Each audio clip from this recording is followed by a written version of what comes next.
अफगानिस्तान गया, पाकिस्तान गया, बांग्लादेश गया, और म्यांमार गया, भूटान गया, सब आपके हाथ से कई सारे देश निकल गए। अब एक देश बचा है। ये लोग चाहते हैं कि ये भी ना बचा रहे, इनके पास कोई जमीन ना रहे, हिंदुओं के पास दर दर भटके हैं ये लोग। हिंदू राष्ट्र कैसा होगा? हिंदू राष्ट्र की बात सब लोग करते हैं, लेकिन हिंदू राष्ट्र में क्या होगा इसके बारे में कोई नहीं बताता है। तो आज बात कर लेते हैं कुछ ऐसे आइडियाज़ के बारे में कि हिंदू राष्ट्र से क्या तात्पर्य है। देखो, जो पहला चीज़ें हैं, अब ये चीज़ें बैठ के डिसाइड होनी भी है कि आखिर हिंदू राष्ट्र कैसा होगा। ऐसा ही नहीं है कि सिर्फ हम हिंदू राष्ट्र की मांग करते रहे, हमें पेश भी तो करना पड़ेगा कि वो कैसा होगा। सबसे जो बड़ी चीज़ है, जैसे आप इसराइल के बारे में यदि जानते हो तो इसराइल में एक नियम है कि ज्यूस कहीं भी पैदा हो, कोई भी यहूदी यदि कहीं भी पैदा होता है तो उसको इसराइल की मान्यता स्वतः मिल जाती है। ऐसी ही सेम चीज़ हिंदू राष्ट्र में भी होगी। जो हिंदू है, यदि वो जन्मजात हिंदू है और उसके पूर्वज भी हिंदू हैं, वो कहीं भी पैदा होता है तो उसको मान्यता लेने में बहुत आसानी होगी, क्योंकि उसको मान्यता मिल जाएगी, वो मान्य होगा, भारत का नागरिक बन सकेगा। ये एक सबसे इम्पोर्टेंट चीज़ है, ये एक वजह है। इसकी दम पर हम लोग जो बांग्लादेश और पाकिस्तान में फंसे हुए हिंदूज़ हैं उनको ला सकते हैं, जिनके साथ रोज़ अबडक्शन हो रहा है, उनकी लड़कियों को उठा लिया जाता है, ले जाते हैं, उनके साथ रेप होता है, 13-13 साल की बच्चियों को उठा के 50-60 साल के बुढ़ों से शादी करा दी जाती है। इस तरीके से वो हिंदुओं की जनसंख्या को वहाँ कम करने की कोशिश किया करते हैं। वो उनको हम बचा सकेंगे, उनको हम यहाँ पर ला सकेंगे। और दूसरी जो सबसे बड़ी बात होगी ना, वो ये होगी कि हिंदू भी कह सके होंगे हाँ हमारा भी एक देश है। भाई, क्रिश्चियंस के 85 करीब देश हैं और मुस्लिमों के 57 देश हैं, बौद्धों के 4-5 जो भी कंट्रीज़ हैं वो बौद्धों की भी हैं, लेकिन हिंदुओं की कौन सी देश है? तीसरा सबसे बड़ा धर्म हिंदू धर्म है, उनका एक भी देश नहीं पूरी दुनिया में। कैसा है ये? कौन सा देश है जिसको वो अपना घर कह सकते हैं? कौन सा देश है जो उनको शरण देने को तैयार होगा जब भी उनके साथ समस्या होगी? ईसाइयों के साथ तो पूरा पूरा यूरोप खड़ा होता है, मुस्लिमों के साथ पूरा एंटायर सऊदी रीजन और जो अरब कंट्रीज हैं वो खड़ी होती हैं, लेकिन हिंदुओं के साथ कौन खड़ा होता है? हिंदुओं का कौन सा देश है? एक यही देश भारत और नेपाल। नेपाल को भी षड्यंत्र के चलते, चीन के दबाव में और बाकी षड्यंत्रों के चलते उसको सेकुलर राष्ट्र घोषित कर दिया गया। दिक्कत सेकुलर से क्या है? दिक्कत ये समझने से है कि जो हिंदू है वही सेकुलर है। गीता के अध्याय नंबर 6 श्लोक नंबर 32 में कहा गया है, जो व्यक्ति जिस तरीके अपने शरीर को देखता है उसी तरीके वो दूसरों के शरीर से साथ बर्ताव करता है। जैसे वो अपने शरीर के अंगों के साथ बर्ताव करता है, मतलब ये है कहने का, वैसे वो दूसरों के साथ बर्ताव करता है। वही परम योगी बोला गया, वही श्रेष्ठ बोला गया। किसी भी दूसरी दुनिया के ग्रंथ में ऐसी चीज नहीं लिखी है, कहीं नहीं लिखी है। कभी आप ये नहीं देखोगे कि कुरान में ऐसी चीज लिखी होगी कि जैसा मुस्लिमों के साथ बर्ताव करो वैसा नॉन मुस्लिम के साथ बर्ताव करो। ऐसा बिल्कुल नहीं है। क्रिश्चियंस में भी ऐसा नहीं, ऐसा किसी में भी नहीं है। ऐसा सिर्फ सनातन धर्म में और इससे निकले हुए धर्मों में है, बस।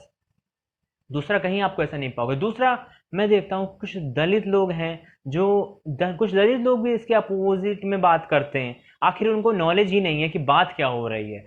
पहले तो तुम ये समझो कि तुम भी हिंदू हो, ठीक है, और यदि तुम्हें यदि हिंदू नहीं पसंद है तो तुम क्यों बौद्ध नहीं बन जाते? तुम हिंदू हो, ठीक। बाबा साहब ने तुम्हारे लिए आरक्षण इसीलिए रखा था ताकि तुम हिंदू बने रहो।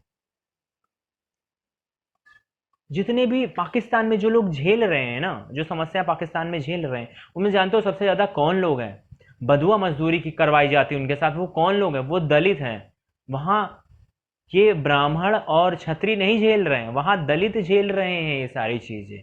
जो उनको वहां से लाने की जो बात होती है, वो बात किसके लिए होती है? दलितों के लिए होती है। लेकिन इतने मूढ़ बुद्धि इनके नेता हैं। फिर पहली बात तो यही है कि एक हिंदुओं में कई सारे अलग अलग नेताओं की क्या है कि दलितों का ये नेता, ये ओबीसी का नेता, ये क्षत्रियों का नेता, ये ब्राह्मण का। बकवास की बात है। हम हिंदू राष्ट्र क्यों चाहते हैं? क्योंकि हम हिंदुओं को एकत्रित करना चाहते हैं, एक चाहते हैं। जैसे कि इसराइल में पहले यहूदियों को क्या लगता था, बहुत वो लोग पीपनी बजाते थे, किस चीज की? सेकुलरिज्म की। फिर क्या हुआ उसके बाद? उसके बाद ये हुआ कि उनका इतना बुरा नरसंहार हुआ, इतना बुरा नरसंहार हुआ कि उनको अकल आई कि हमें संगठित होने की ज़रूरत है। हमें एक छोटा ही सही लेकिन देश चाहिए, अपना देश चाहिए जिसको हम अपना घर बोल सकें। सेम ये चीज़ हिंदुओं के साथ भी, हिंदुओं का इतना ज़्यादा नरसंहार हुआ है पिछले 700-800 सालों में, इतना ज़्यादा हुआ। यदि नहीं होता तो यकीन मानो आज यदि हमारी आबादी 100 करोड़ है तो ये कम से कम 150-200 करोड़ होती, कई देशों में हिंदू होते। लेकिन अफगानिस्तान गया, पाकिस्तान गया, बांग्लादेश गया, और म्यांमार गया, भूटान गया, सब आपके हाथ से कई सारे देश निकल गए। ठीक, श्रीलंका में बहुत सारे हिंदू हुआ करते थे, कई जगह हुआ करते थे, बौद्ध है, उनसे कोई दिक्कत की बात नहीं, वो बने रहे, लेकिन हिंदू भी वहां हुआ करते थे। बहुत ज्यादा नरसंहार हुआ, बहुत कुछ हुआ। अब एक देश बचा है, ये लोग चाहते हैं कि ये भी ना बचा रहे, इनके पास कोई जमीन ना रहे, हिंदुओं के पास दर दर भटके हैं ये लोग, ये चाहते हैं वाकई। ठीक, तो ऐसा तो नहीं होने वाला यार। एक एक राष्ट्र तो हम लेके ही रहेंगे सारी दुनिया में, जो कि हमारा ही है, जो कि हमारी ओरिजिन है, और उसको भी तुमने काट कूट की आदत तिहाई कर रखा है, उसको भी तुम चाहते हो कि उसको भी हम ना लें। ऐसा नहीं हो सकता। दूसरा क्या होगा हिंदू राष्ट्र में, जो भी लोग वहां से आएंगे, जो हिंदू लोग आएंगे, जैसे कि राजस्थान में आप देख रहे हो, बाहर से आए वालों के साथ राजस्थान की गहलोत सरकार कितना बुरा व्यवहार कर रही है, ऐसे ट्रीट कर रही है उनको। उनको उन्होंने छोटा सा एक मंदिर बनाया, वो मंदिर तोड़ दिया गया, उनको खाने को मिल नहीं रहा है। और यहाँ पे जो रोहिंग्या आते हैं, उनका बकायदा आधार कार्ड बनाया जाता है, उनको रहने की जगह दी जाती है, उनको जॉब दिलवाई जाती है, उनका बिजनेस खड़ा करवाया जाता है, ताकि बाद में उनसे वोट ले सके ममता बनर्जी टाइप के लोग, केजरीवाल टाइप के लोग। दिल्ली में इतने सारे जो म्यांमार से भगाए हुए रोहिंग्या बसे हैं, और बौद्धों ने रोहिंग्या को क्यों भगाया, इसका तो कभी बाद में बात करेंगे इसकी। उन लोगों को जो वहां से आएंगे, मंदिर से जो मिलने वाला धन है, जो कि सरकार ले लेती है, वो सरकार को नहीं बल्कि उन विस्थापित हिंदुओं को जाना चाहिए। उससे बनने वाला खाना, उनके लिए 2 टाइम के भोजन की व्यवस्था कहां से सरकार करेगी? सरकार तो नहीं कर पाएगी जल्दी। ठीक है, सरकार के ऊपर तो लोड बढ़ेगा, लेकिन सरकार वो पैसा लेना छोड़े जो पैसा वो यहां से लेती है, और हज में सब्सिडी दी जाती है, हज हाउस बनाए जाते हैं, 1-1 लाख रुपए ममता बनर्जी मौलवियों को बांटती है, जैसे कि आईआईटी की सैलरी हो। ठीक, ये सब पैसा वहां से बर्बाद होना बंद हो, ये पैसा हिंदुओं के काम आना चाहिए, क्योंकि हिंदुओं की जेब का निकला पैसा है, टैक्स देने के बाद का पैसा है ये। टैक्स देने के पहले का पैसा नहीं, टैक्स देने के बाद। पहले हम लोग अपनी सैलरी पर टैक्स देते हैं, उसके बाद हुए पैसे से दान करते हैं, और उस पैसे को फिर से सरकार ले रही है, ये कौन सी बात है? उस पैसे से उन हिंदुओं के 2 वक्त की रोटी का इंतजाम हो सकता है, और वो होना चाहिए। हम लोग क्यों मरने को छोड़ रहे हैं पाकिस्तान जैसे बर्बर देशों में अपने हिंदुओं को? वो तो हमारे ही भाई हैं, उनसे बंधुआ मजदूरी कराई जाती है इस तरीके से। तुम कभी डॉक्यूमेंट्री में तुमको दिखाऊंगा तो देखना, और दलितों तुम देखना यार, वो दलित हैं और उनसे ऐसी मजदूरी कराई जाती है, उनके ऊपर कितना कर्ज है उनको खुद नहीं पता, और उस कर्ज को चुकाने के लिए फिर कर्ज लेते हैं, और उनकी पीढ़ी दर पीढ़ी गुलामी करती है, गुलामी करती। जैसे बंधुआ मजदूरी होती थी जो कि बंद हो गई, वो वहां होती, और उन्हीं लोगों से कराई जाती, उन्हीं हिंदुओं से कराई जाती। वो लोग का बर्तन अलग होता है, यहाँ जो नौटंकी की जाती है साथ में खाना खाने वाली, ये नौटंकी है। ये नौटंकी कुछ टाइम के लिए है बस, उसके बाद सेम यही वहां पे भी होगा। ठीक, हमें चाहिए। अच्छा, ये दोनों मांगों के अलावा जो तीसरी सबसे बड़ी मांग है, वो है हमें अपने धर्म ग्रंथों को पढ़ाने का अधिकार चाहिए स्कूल में। वहां पर एक, अब ये नहीं है कि ऐसे जबरदस्ती है कि सबको पढ़ना हो, नहीं, लेकिन जो हिंदुओं के स्कूल चलते हैं, जहां हिंदू पढ़ते हैं, उन लोगों को शिक्षा देने का, अपने धर्म की शिक्षा देने का अधिकार हमको होना चाहिए। कुरान की शिक्षा देने का अधिकार मौलवियों को है, मौलवी मदरसे में कुरान सिखा सकता है, लेकिन गीता आप नहीं पढ़ा सकते स्कूल में, गीता नहीं पढ़ा सकते। ये देख रहे हो किस तरीके का कानून है, किस तरीके का कानून बनाया भैया ये। इस तरीके का कानून में संशोधन, ये संशोधन है, ये समझ रहे हो बात को? तो हमें चाहिए अधिकार, बच्चों को हमारे गीता रामायण की नॉलेज चाहिए, उनको नॉलेज होनी चाहिए, उनको वहां पता हो कि उनके धर्म ग्रंथों में क्या लिखा है, ताकि उनको कोई बहका ना पाए। इसलिए हमें अधिकार चाहिए कि हम अपने धर्म ग्रंथ की किताबें पढ़ा सकें। हमें मुसलमानों को भगाना नहीं है, ना हमें किसी और धर्म वालों को भगाना है। कोई कंफ्यूज मत हो, ऐसा कुछ नहीं है कि हिंदू राष्ट्र में सिर्फ हिंदू रहेंगे, बिल्कुल नहीं। हर राष्ट्र में हर कोई रहता है। जो भी क्रिश्चियन कंट्रीज हैं, क्या उन क्रिश्चियन कंट्रीज में मुस्लिम नहीं रहते हैं, हिंदूज नहीं रहते हैं? बिल्कुल रहते हैं। अदर लोग नहीं रहते, रहते हैं। ऐसे यहाँ पर भी रहेंगे, लेकिन हमें अपने कुछ अधिकार चाहिए भैया, कि हमें हमारी पुस्तक पढ़ाने का तो अधिकार दो, हमें हमारे मंदिर के पैसों को हमारे लोगों पर लगाने का तो अधिकार दो। इतना सा भी अधिकार नहीं है। बाहर से आए लोग यहाँ पर, उनको कम से कम ऐसे तो ना ट्रीट करो कि वो रिफ्यूजी हैं, वो अपने देश में आए हैं कई सालों बाद, वो वापस भारत आए हैं, बच के अपनी जान बचा के वापस भारत आ रहे हैं पाकिस्तान से, और उनको तुम ऐसे ट्रीट कर रहे हो जैसे कि कोई वो बाहर से आए। ये बाहर से नहीं आए, ये हमारे लोग हैं, इनको हमें जगह देनी है, इनको हमें बसाना है। ये अपना धर्म बचा के आए, ये भी धर्म परिवर्तन करा लेते हैं वहां पर, लेकिन इन्होंने नहीं कराया। इन्होंने काम जिएंगे अपने धर्म में, मरेंगे अपने धर्म में। ऐसे लोगों को बचाना है हम लोगों को। ये हिंदू राष्ट्र की परिकल्पना है। कोई भी ऐसा नैरेटिव सेट किया आता है हिंदू राष्ट्र, ये हिंदू राष्ट्र, वो हिंदू राष्ट्र एक महान राष्ट्र होगा और उसमें हिंदुओं को सेकंड या थर्ड क्लास के सिटीजन नहीं माना जाएगा। यहाँ पे माना जाता है आप हिंदू हो तो आप सेकंड थर्ड क्लास के सिटीजन हो, ठीक है। ये हाल है आपके साथ, ये हाल हो रहा है। मेजॉरिटी होकर इतनी बुरी दुर्दशा हो रही है कि आप रामनवमी में शोभा यात्रा नहीं निकाल सकते।